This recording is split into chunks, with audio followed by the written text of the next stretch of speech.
All right, we are moving on to Chapter 12, Baby Feet. Mr. Fargo set up an outdoor studio in the side yard. He spread his canvas on the grass like a rug. On Saturday morning, I saw him climb a ladder with a bucket of blue paint. When he got to the top, he tossed it at his canvas. So when Sheila screamed, "Mrs. Hatcher, come quick! Fudge is all blue!" I figured he'd gotten into Mr. Fargo's paint. Grandma and Mom came running from one direction, me and Jimmy from another.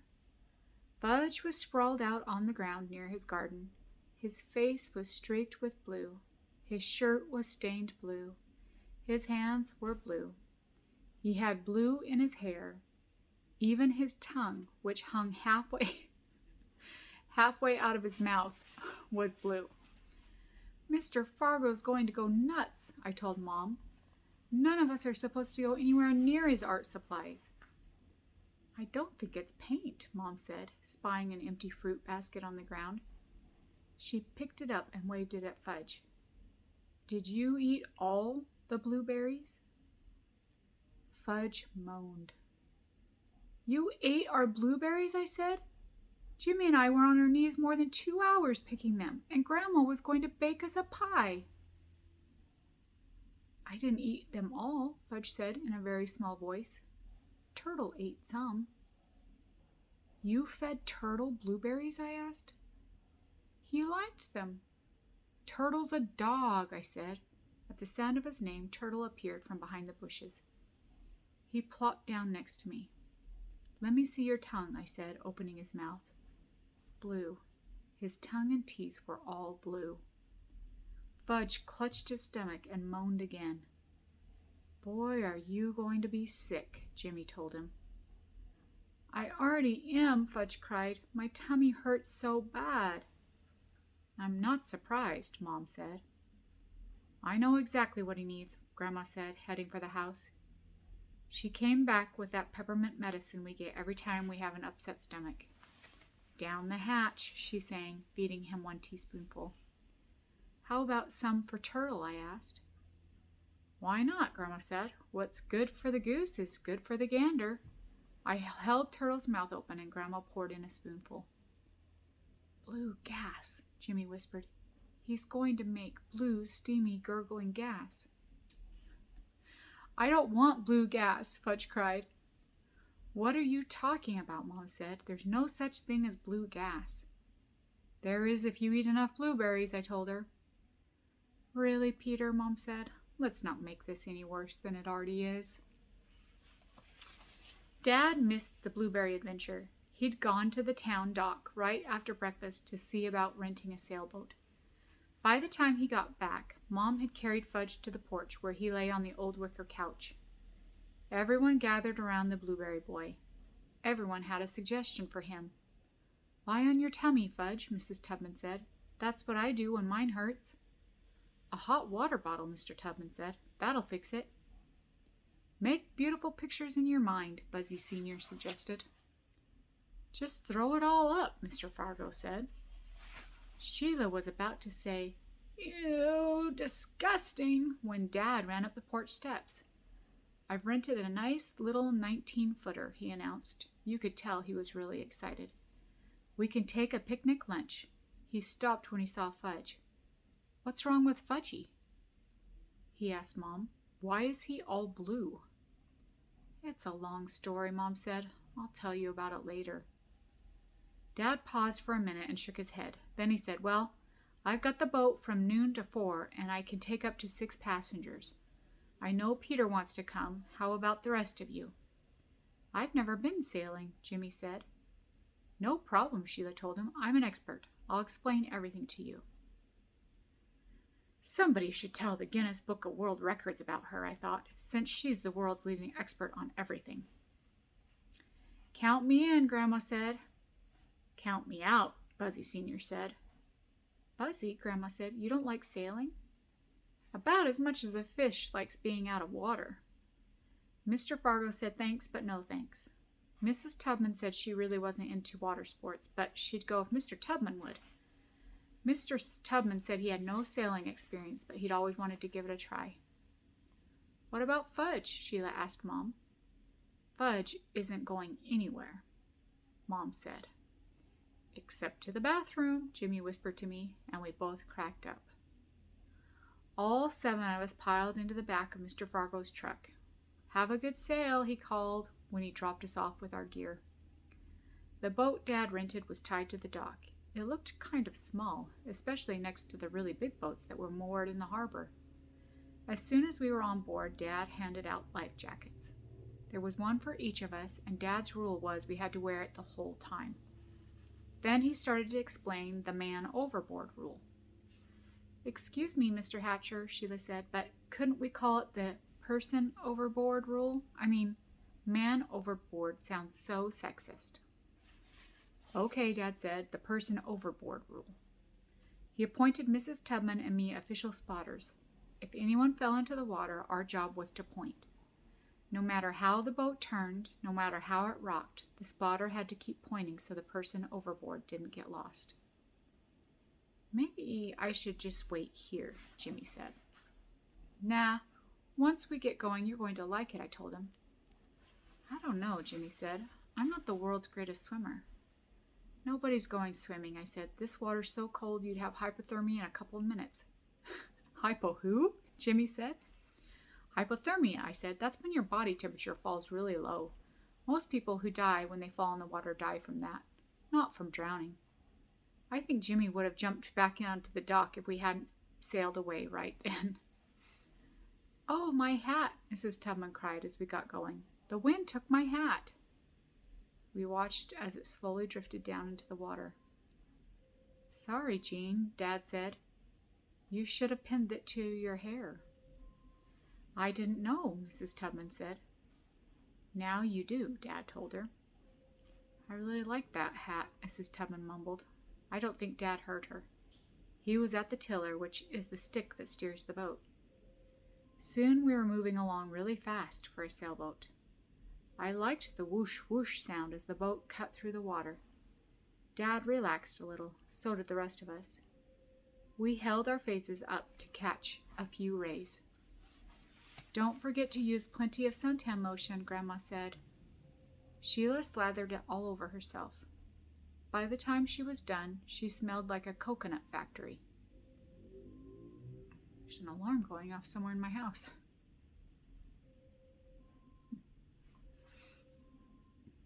Maybe I better go find out what it is. Echo. Stop.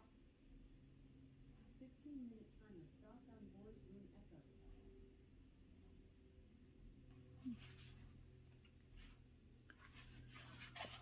All right. Sorry, Landon. I'm going to have to pause for just a second. I'm going to go find out why that timer was going. I'll be right back.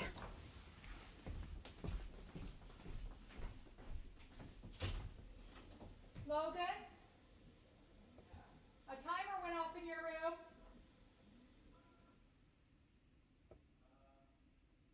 Is it your timer?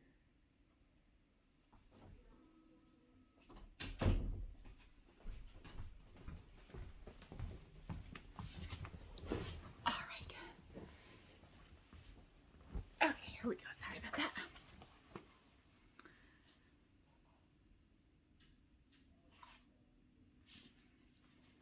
I never burn, Jimmy told Grandma.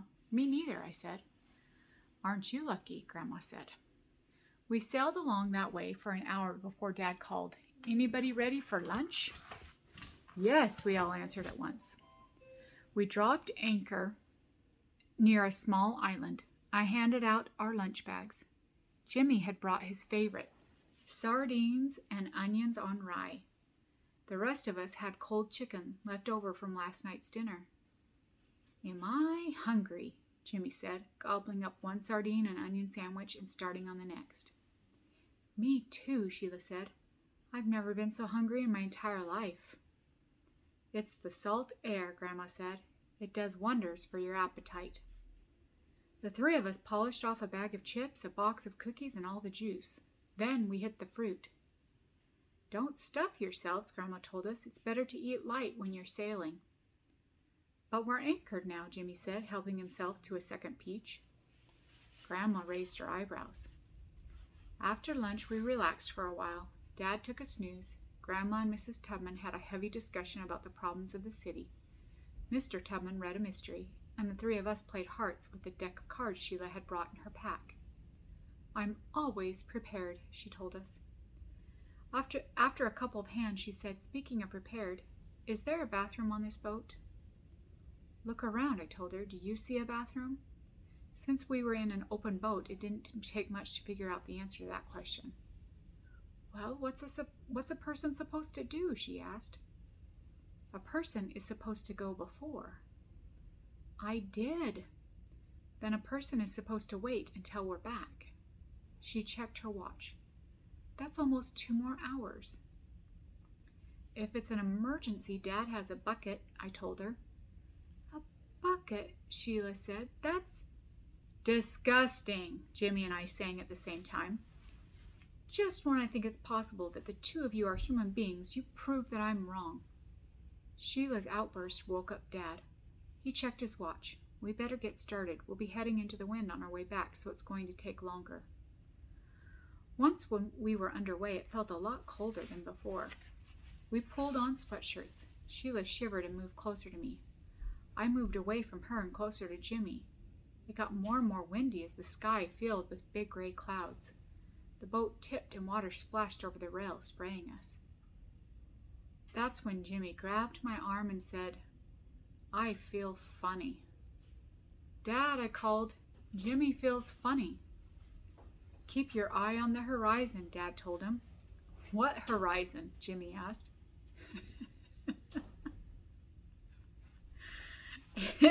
His eyes were rolling around in their sockets, and he was turning green.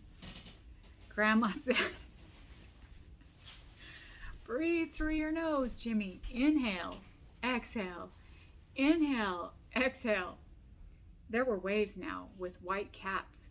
The boat tipped way over, and Sheila screamed, do something.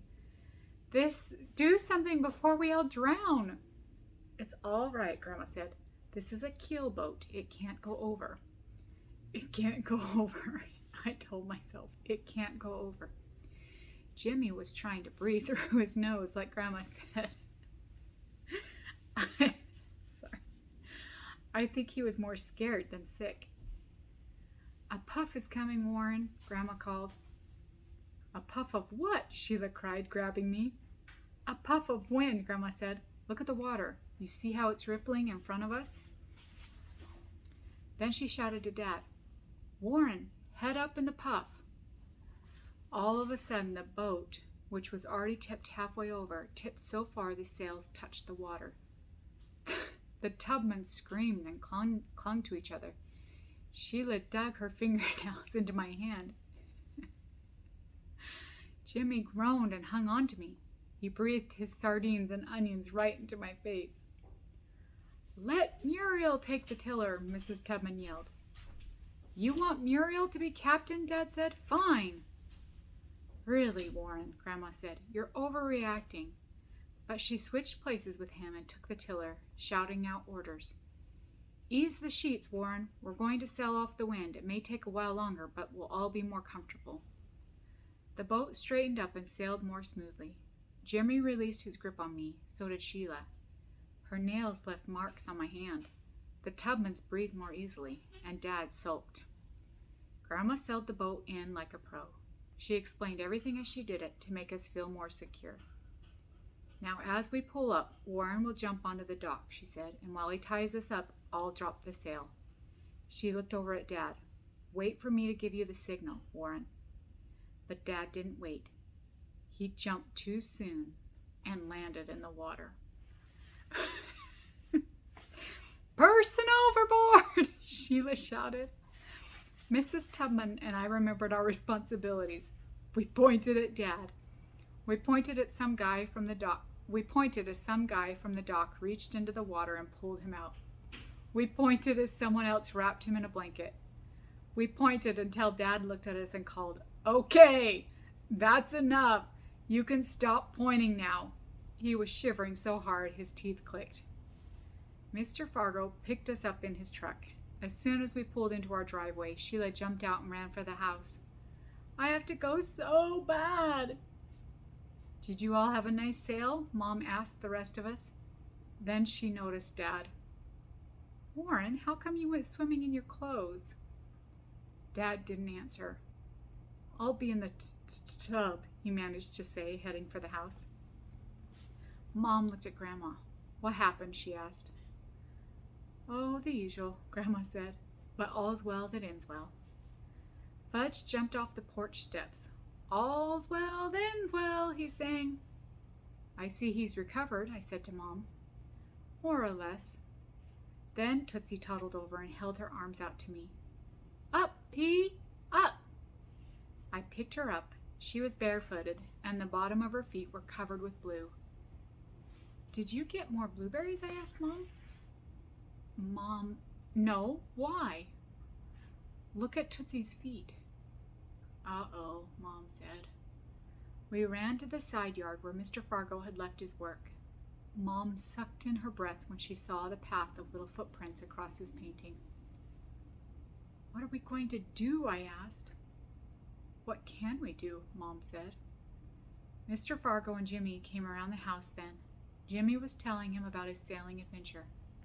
I was never scared, he said. I knew it was a keelboat. I knew it couldn't go over.